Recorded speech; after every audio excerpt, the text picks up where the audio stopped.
ये कहानी है स्वाभिमानी नरेन और उसके परिवार की। जीवन की गाड़ी जब गरीबी और मजदूरी की पटरी पर डगमगाने लगती है, तब इंसान का असली चरित्र सामने आता है। लालच और इंसानियत के बीच के संघर्ष की शुरुआत होती है एक गांव के घर से, जहां से नरेन को बेदखल किया जा रहा है। अब मैं कहाँ जाऊंगी मुखिया जी, वो भी घर पर नहीं है। कृपया हमें कुछ और दिनों का समय दे दें। अरे नहीं नहीं, तुम्हें और समय नहीं दिया जा सकता। मैंने वो घर ज्येष्ठ के महीने में ही तुम्हारे पति से खरीदा था। आज जाऊंगा कल जाऊंगा करते हुए 5 महीने बीत गए। अब तुम्हें घर छोड़ना ही होगा, समझी? वो अपने एक दोस्त से कुछ पैसे लाने गए हैं। लौटते लौटते दोपहर हो जाएगी। तब या तो हम आपके पैसे वापस कर देंगे या फिर घर छोड़कर चले जाएंगे। नहीं नहीं, अब मैं एक पल का भी समय नहीं दूंगा। तुम यहाँ से विदा होगी या फिर जबरदस्ती बाहर निकालूं?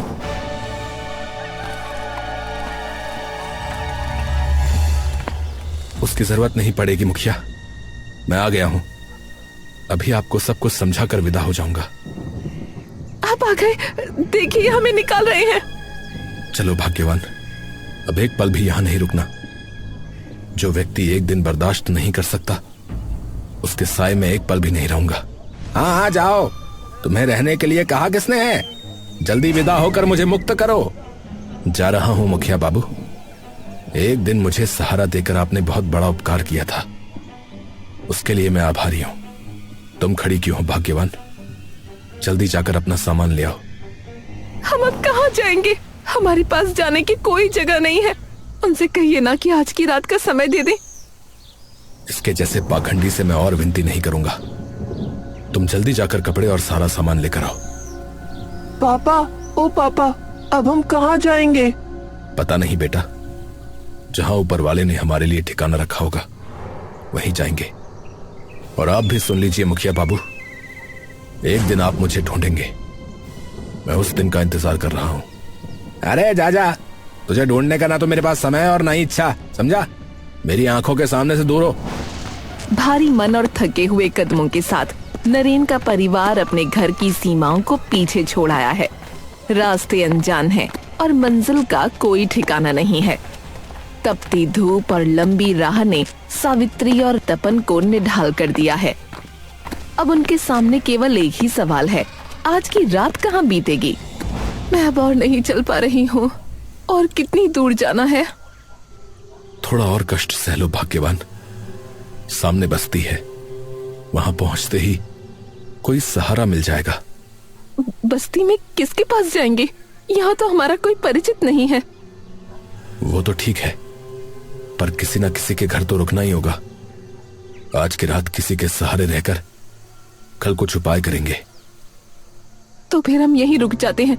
तपन को भी बहुत कष्ट हो रहा है, वो और नहीं चल पा रहा। यहाँ हम विश्राम करते हैं। आप जाकर देखिए कि किसी के घर ठिकाना मिल सकता है क्या? ठीक है, सामने एक बरगद का पेड़ दिख रहा है, चलो वहीं तुम्हें छोड़कर जाता हूं। ठीक है, चलिए।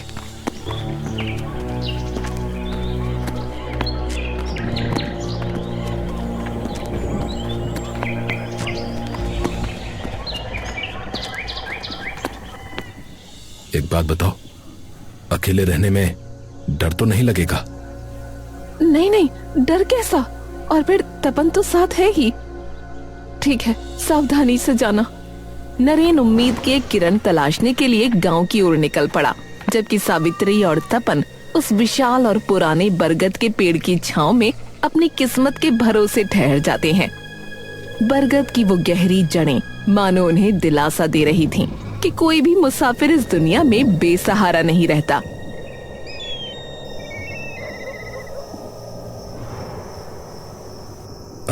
घर में कोई है? क्या घर में कोई है? अरे इतनी रात को कौन आया है? मैं एक परदेसी मुसाफिर हूँ, आपके पास थोड़ी सी पनाह की उम्मीद से आया हूँ। परदेसी मुसाफिर? आपका घर कहाँ है? तालासारी गांव, यहाँ से 20 कोस दूर। तालासारी? अरे वो तो बहुत दूर है। इतनी दूर किस लिए आए हैं? उस गांव में सब कुछ बेचकर चला आया हूँ, साथ में मेरा परिवार भी है। आज अगर थोड़ा सहारा मिल जाए तो कल कोई रास्ता निकाल लूंगा। नहीं नहीं महाशय, मैं आपको सहारा नहीं दे पाऊंगा। अनजान लोगों को इस गांव में पनाह देना मना है। अरे नहीं नहीं महाशय, मैं एक भला मानस हूँ। वो तो आपके माथे पर नहीं लिखा है। ओह, तो आप सहारा नहीं देंगे? नहीं, फिलहाल वैसी कोई व्यवस्था नहीं हो पाएगी। एक काम कीजिए, आज रात किसी तरह पेड़ के नीचे बिता दीजिए। कल सुबह राय चौधरी जी के पास जाकर आपकी बात कहूंगा। वे चाहें तो आपकी मदद कर सकते हैं। उसकी अब जरूरत नहीं पड़ेगी, कल मैं खुद जाकर उनसे मिल लूंगा। तेवर तो देखो, मदद करना चाहा तो उल्टा सुनाकर चला गया। इसीलिए लोग कहते हैं कि बिन मांगे किसी की मदद नहीं करनी चाहिए। जाने दो भाड़ में। माँ, ओ माँ, इतनी देर हो गई, पापा अभी तक नहीं आए। पापा कब आएंगे माँ? आ जाएंगे बेटा, आ जाएंगे। थोड़ा धीरज रख। मुझे बहुत भूख लगी है माँ, कुछ खाने को नहीं दोगी? तेरे पापा आ जाए तो कहूंगी दुकान से कुछ खरीद लाएं। अच्छा माँ, क्या इस बरगद के पेड़ के अंदर रहा जा सकता है? तब पागल, क्या पेड़ के अंदर इंसान रहते हैं? देखो माँ, पेड़ के अंदर कितनी बड़ी एक कोठरी है। अरे सच में? ऐसी कोठरी तो मैंने किसी पेड़ में ना देखी। चलो माँ, अंदर जाकर देखते हैं। नहीं बेटा नहीं, अभी जाने की जरूरत नहीं है। पहले तेरे पापा आ जाए फिर देखेंगे। भाग्यवान, ओ भाग्यवान, कहाँ हो तुम लोग? जी, तो क्या कहीं रहने का इंतजाम कर पाए? नहीं भाग्यवान, कई गृहस्थियों से कहा पर कोई सहारा देने को राजी नहीं हुआ। इस गांव के लोग बड़े स्वार्थी लग रहे हैं। मुसीबत में सुनकर भी कोई सहारा नहीं देता। अरे छोड़ो उनकी बातें, आज की रात किसी तरह यहीं बिता देंगे। तुम्हारे लिए पोहा मुरमुरा लाया हूं, पेट भर के खा लो। जी, मैं कह रही थी कि तपन ने एक जगह देखी है इस पेड़ के अंदर, जरा देखकर तो आइए। क्या वहाँ रहा जा सकता है? पेड़ के अंदर? कहाँ? दिखाओ तो। वो रहा पापा, वो देखो।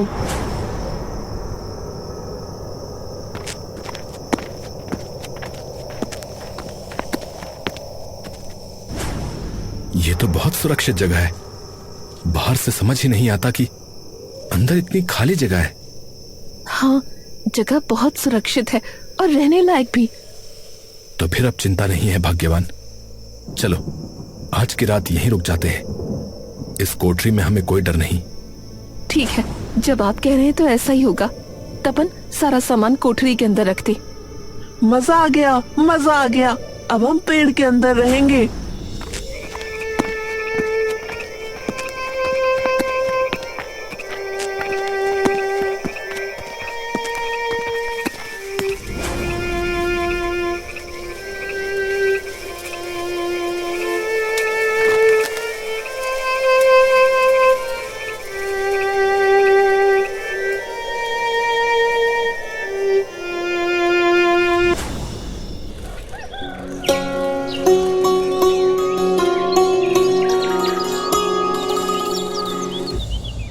मुरमुरा खाकर कोई इंतजाम कीजिए। ऐसे और कितने दिन चलेगा? सर छिपाने के लिए एक जगह का इंतजाम तो करना ही होगा। हाँ भाग्यवान, इंतजाम हो जाएगा। ये जगह मुझे पसंद आ गई है। सुना है ये सरकारी जमीन है और चौधरी लोग इसका उपभोग कर रहे हैं। उनसे पूछकर देखता हूँ कि क्या यहाँ एक कमरा बनाया जा सकता है। हाँ जी, जगह बहुत सुंदर है। आप राय चौधरी जी से पूछकर देखिए कि इस पेड़ के नीचे एक कमरा बनाया जा सकता है क्या। ठीक है, मैं जाता हूँ। उम्मीद है कोई इंतजाम हो जाएगा।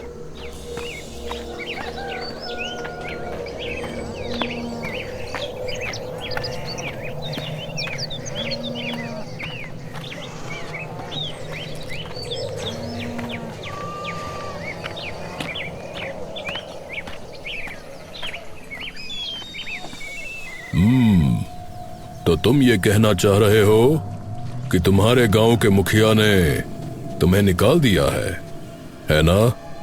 हाँ चौधरी महाशय, उनके पास अपना घर गिरवी रखकर बेटे का इलाज कराया था।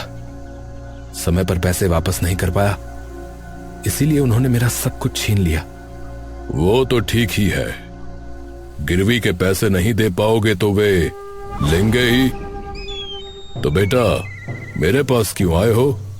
मैं कुछ नया गिरवी रखकर पैसे नहीं दे पाऊंगा। नहीं नहीं चौधरी महाशय, मैं उसके लिए नहीं आया। मेरे पास गिरवी रखने के लिए बचा ही क्या है। मैं इस गांव में रहने की अनुमति लेने आया हूं।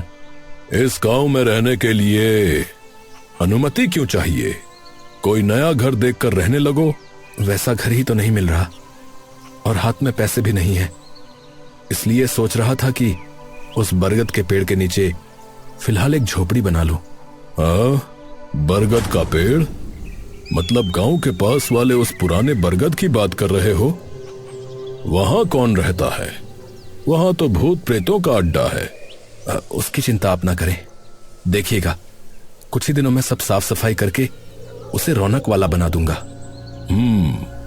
ठीक है, जाओ, जाकर काम शुरू करो।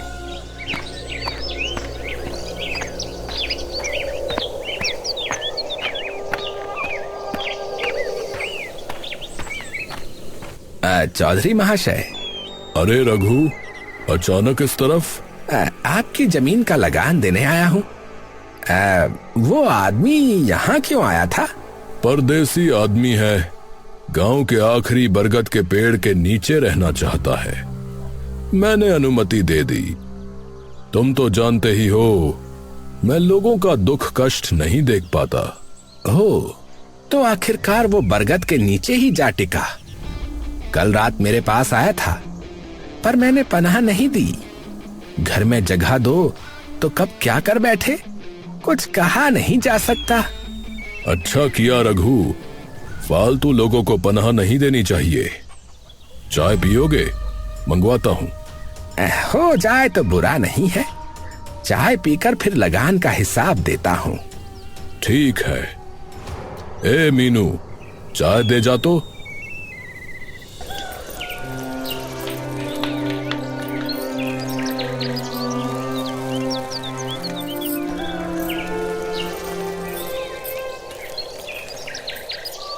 माँ, ओ माँ, पापा अभी तक नहीं आए।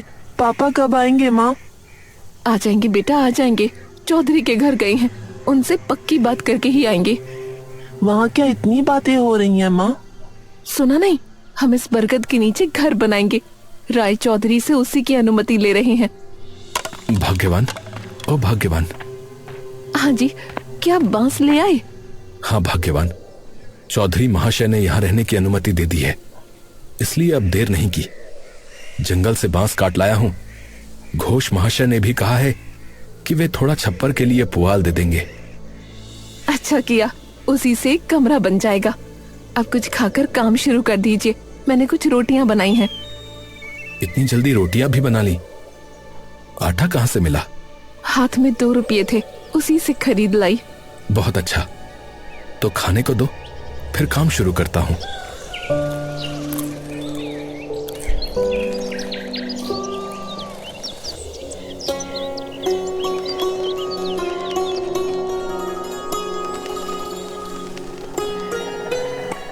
भाग्यवान, एक और पुआल की गड्डी देना।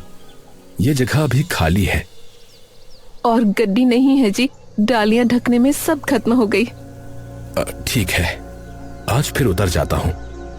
कल घोष बाबू के यहाँ से कुछ गड्डियां लाकर यहाँ लगा दूंगा।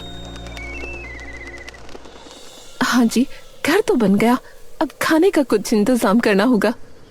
हाँ हाँ करो, मुझे भी बहुत भूख लगी है। पर घर में तो कुछ भी नहीं है, क्या पकाऊंगी?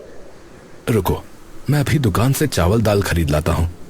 उससे पहले जरा नहा लूं। अच्छा सुनिए, हाथ में बस कुछ ही रुपये बचे हैं, इससे कल तक तो चल जाएगा। उसके बाद क्या करेंगे, कुछ सोचा है? नहीं भाग्यवान, अभी तक कुछ नहीं सोचा। मैंने एक तरकीब निकाली है, अगर उस हिसाब से काम करें तो थोड़े ही दिनों में हम अमीर हो जाएंगे। क्या तरकीब है भाग्यवान? आज सारा दिन मैंने देखा है कि यहाँ से बहुत से लोग बाजार जाते हैं। हाँ हाँ, यहाँ से पहाड़ तली हाट 10 कोस दूर है, सब वहीं जा रहे हैं। इतनी दूर आने जाने में सबको बहुत कष्ट होता है, इसलिए वो इस बरगद के नीचे बैठकर सुस्ताते हैं। अगर यहाँ एक छोटा सा होटल खोल लिया जाए तो बहुत अच्छा होगा। अब बात तो गलत नहीं कही तुमने। रोजाना नाश्ते और खाने का इंतजाम हो तो लोगों को भी फायदा होगा और हमारे हाथ में भी थोड़े पैसे आएंगे। तो आज ही आप हाट से कुछ सामान खरीद लाइए। कल सुबह से मैं खाना बनाने की तैयारी करूंगी। देखते हैं इस काम से किस्मत बदलती है या नहीं। बहुत खूब, तो मैं अभी जाता हूँ, पहले नहा लूं। पापा मैं भी आपके साथ आऊंगा। आजा जल्दी आ, मेरे पास बिल्कुल समय नहीं है।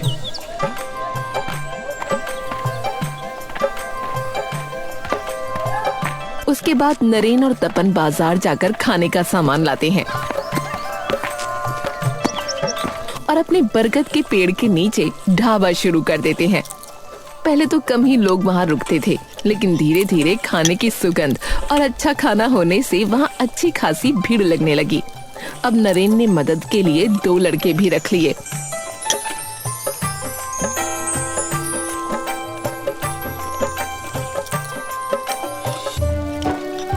होटल में इतने सारे लोग आ रहे हैं और यहाँ एक भी आदमी नहीं है। ए भोला, बबलू, जल्दी यहाँ आओ। मुझे बुलाया काका? हाँ हाँ, उस उत्तर वाली मेज पर खाना दो। वे लोग कब से आकर बैठे हैं और अपनी मालकिन से जाकर कह कि जल्दी चावल चढ़ाए, आज बहुत भीड़ होगी। जा रहा हूं।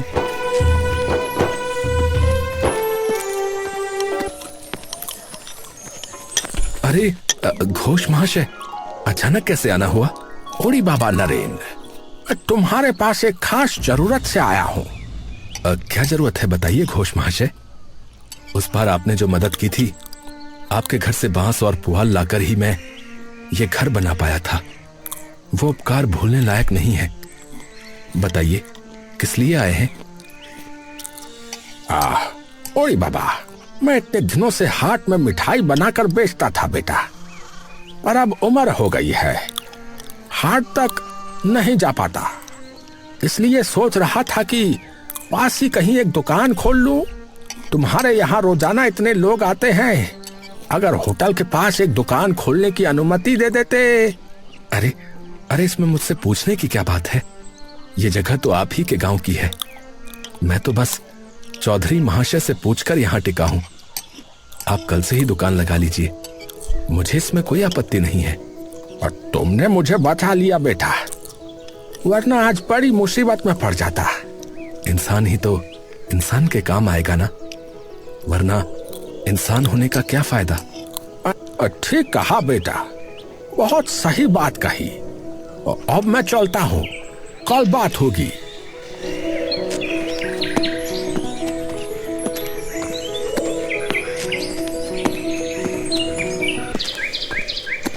हाँ जी, वो क्यों आए थे?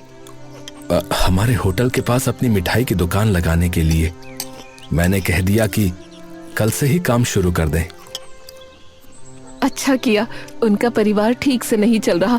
बूढ़े आदमी हैं, दूर के हाट तक जा भी नहीं पाते। इसलिए तो कहा। वैसे भी बरगद की छांव को लेकर मेरी दूसरी योजना है। यहाँ एक सुव्यवस्थित हाट तैयार करेंगे। इससे आसपास के गांवों के लोगों का कष्ट कम हो जाएगा। ये काम अगर लोगों की आंखों में खटकने लगा तो मुझे बहुत डर लगता है जी।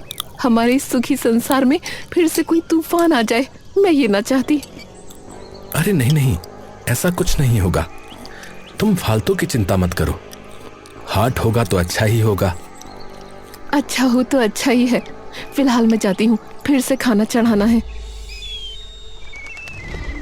चौधरी महाशय, अरे ओ चौधरी महाशय, अरे घर पर हैं? कौन? नरेन है क्या? नहीं, मैं रघु हूँ। ओ रघु, आओ आओ। अचानक क्या बात है? नरेन के बारे में बात करने आया हूँ। क्या बात है भाई? सुना है वो बरगद के नीचे व्यापार करके अमीर बन गया है। इसीलिए तो आपके पास आया हूँ। बाहर का एक आदमी हमारे गांव में आकर इतना अमीर हो जाए, ये बर्दाश्त नहीं हो रहा। क्या मैं बर्दाश्त कर पा रहा हूँ? पर क्या करें, हमारे हाथों में क्या है? जिसका व्यापार है वो कर रहा है।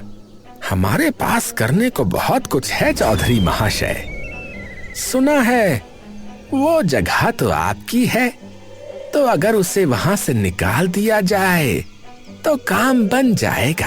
हाँ, इसमें मेरा क्या फायदा? अरे अभी तक फायदा नहीं समझे। अरे नरेन के उस बरगद के नीचे अब रोज हाट लगता है। उसे हटाने पर उस हाट का सारा लगान आपके हाथ में आएगा। तुम तो बहुत बुद्धिमान हो रघु, बहुत अच्छी बात कही। इस तरह तो मैंने सोचा ही नहीं, पर इसमें तुम्हारा क्या फायदा है, ये बताओ। मेरा भी फायदा है। मैं कोशिश कर रहा हूं कि का व्यापार अपने हाथ में ले लूं। अगर आप उसे निकाल सके तो आपका भी फायदा और मेरा भी फायदा। बहुत खूब, तो कल ही चलते हैं और नरेन को निकाल कर आएंगे। बहुत मजे कर लिए उसने, अब और नहीं। अब उसका खेल खत्म होगा। भाग्यवान, ओ भाग्यवान।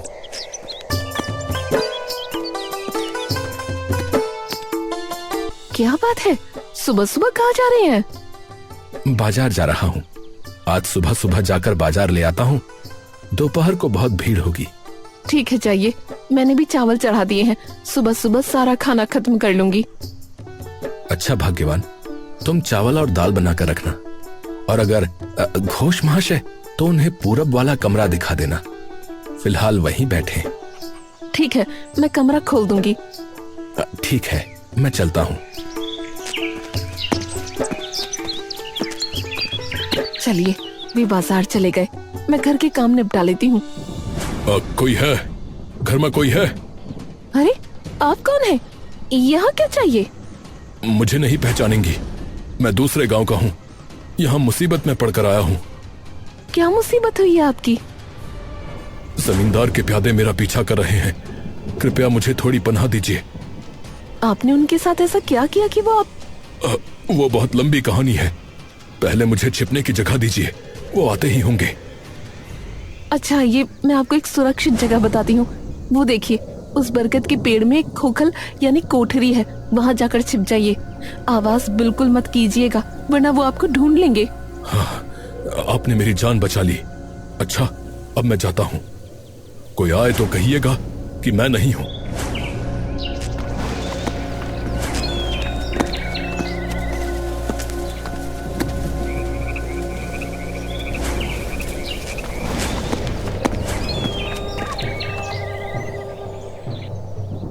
नरेन, अरे ओ नरेन, तुम तो यहीं हो। तुम्हारे पास ही आया हूँ। अचानक मेरे पास? क्या बात है चौधरी महाशय? चौधरी महाशय एक जरूरी बात कहने आए हैं। तुम्हें ये घर खाली करना होगा। घर छोड़ना होगा? ये आप क्या कह रहे हैं? आपने ही तो मुझे यहाँ रहने दिया था। रहने दिया था, पर पूरे जीवन के लिए नहीं। इतने दिन तुमने फायदा उठाया, अब मेरी जगह मुझे वापस कर दो। नहीं नहीं चौधरी महाशय, ये जगह मैं नहीं दे पाऊंगा। जरूरत हो तो आप इसके बदले पैसे ले लीजिए, पर हमें यहीं रहने दीजिए। अरे नहीं, वैसा नहीं होगा नरेन, हमें जगह चाहिए। तुम अपना इंतजाम देखो। ये जगह मैं नहीं छोड़ूंगा, ये सरकारी जमीन है।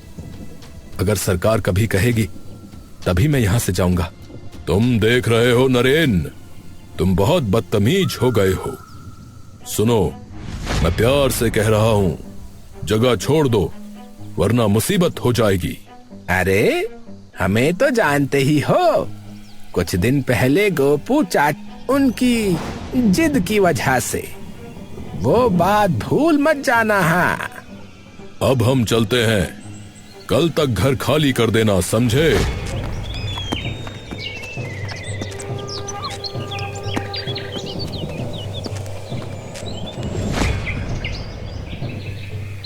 हाँ जी, राय चौधरी क्यों आए थे? अरे मेरा तो सर्वनाश हो गया भाग्यवान। उन्होंने घर छोड़ने को कहा है। ये क्या कह रहे हैं? अब क्या होगा? वो राय चौधरी अच्छे लोग नहीं हैं। अगर कुछ गलत कर दिया तो? वही सोच रहा हूँ भाग्यवान। देखते हैं क्या किया जा सकता है। शायद कल तक हमें ये गांव छोड़ना पड़ेगा।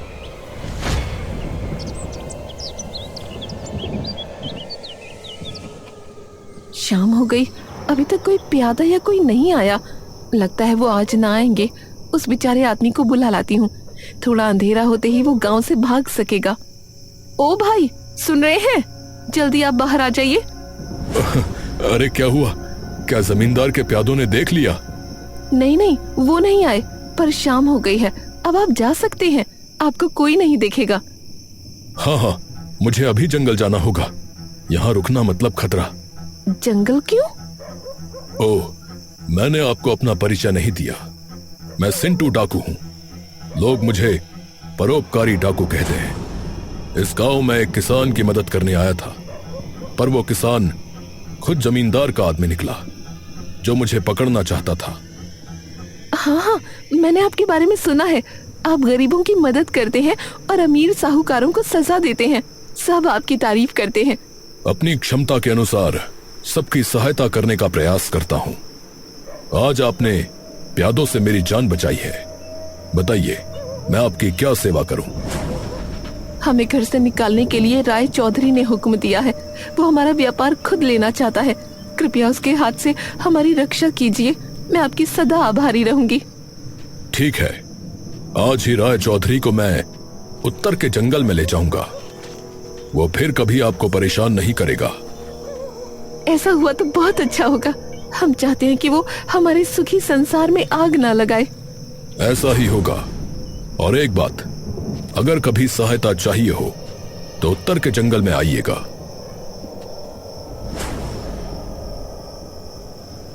और 7 बार सीटी बजाइएगा। मैं वहां आ जाऊंगा। ठीक है, अब से किसी जरूरत पर आपके पास ही आऊंगी। मैं अब चलता हूं। राय चौधरी से अब डरने की आवश्यकता नहीं है। कुछ देर बाद नरेन और सावित्री। क्या सिंटू डाकू आया था हमारे घर? हाँ जी, सारा दिन उसी पेड़ के खोखल में था। जाने से पहले कह गया है कि राय चौधरी को सबक सिखाएगा। अब हमें चिंता करने की जरूरत नहीं है। मुझे विश्वास नहीं हो रहा भाग्यवान। राय चौधरी बहुत शातिर है, उसे कोई कुछ नहीं कर पाएगा। नरेन, नरेन, घर में हो? कौन? रघु भाई? हाँ भाई, मुझे बचा लो। क्यों? क्या हुआ आप लोगों को? राय चौधरी को कुछ लोग उठा ले गए हैं। मुझे भी धमकाया है कि अगर तुम्हारे घर की ओर आंख उठाकर भी देखा तो मुझे यकीन है कि वो सिंटू डाकू के लोग थे। चौधरी महाशय का अपहरण हो गया? हाँ भाई, इसीलिए तुम्हारे पास आया हूँ। हम अब तुम्हारे किसी सामान पर लालच नहीं करेंगे। तुम अपने सुखी संसार में खुश रहो। बस एक विनती है, चौधरी को वापस ले आओ। तुम्हारे अलावा वो डाकू किसी की बात नहीं सुनेगा। अब मैं कहां से लाऊंगा?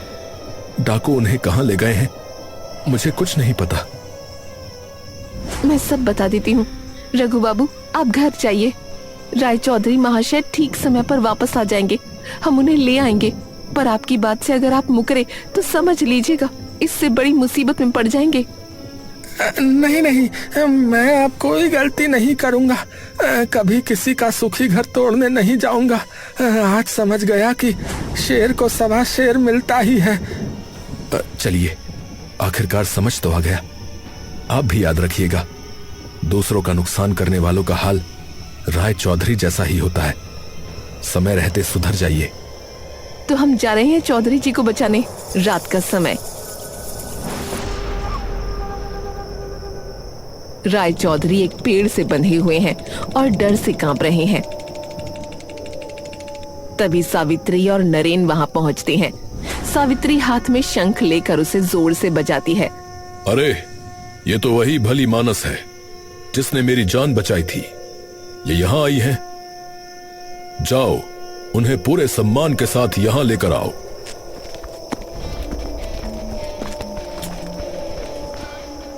नरेन और सावित्री पास आते हैं। कहो बहन, इस आधी रात को आप यहां कैसे? क्या फिर से किसी ने आपको परेशान किया? नहीं भाई, हम यहाँ राय चौधरी जी को छुड़ाने आए हैं। रघु बाबू हमारे घर आए थे और अपनी गलती मान ली है। हम चाहते हैं कि अब सब कुछ शांत हो जाए। हाँ भाई, इन्हें छोड़ दीजिए। ये समझ चुके हैं कि दूसरों का बुरा करने का अंजाम बुरा ही होता है। सुना आपने चौधरी जी? जिन्हें आप आज घर से बेघर करना चाहते थे, वही आज आपकी जान बचाने आए हैं। आज अगर ये बहन यहां नहीं आती। सिंटू डाकू इशारा करता है और उसके साथ ही राय चौधरी के बंधन खोल देते हैं। राय चौधरी लड़खड़ाते हुए नरेन के पैरों के पास गिर जाते हैं। अब मुझे माफ कर दो नरेन, मुझे माफ कर दो सावित्री। लोभ और अहंकार ने मेरी आंखों पर पट्टी बांध दी थी। मुझे समझ आ गया है कि असली धन पैसा नहीं बल्कि इंसानियत है। मैं कसम खाता हूं कि अब कभी किसी गरीब का दिल नहीं दुखाऊंगा। उठिए चौधरी जी, जो बीत गया उसे भूल जाइए। अब से हम सब मिलजुल कर रहेंगे। आज समझ में आया कि कानून अपने हाथ में लेना सही नहीं है। डर से नहीं, इंसानियत से इंसान बदलता है।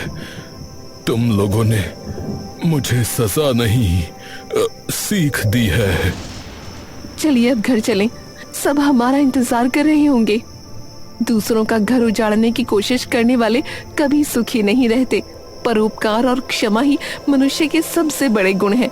जब हम दूसरों का भला करते हैं तो विधाता भी हमारा साथ देता है।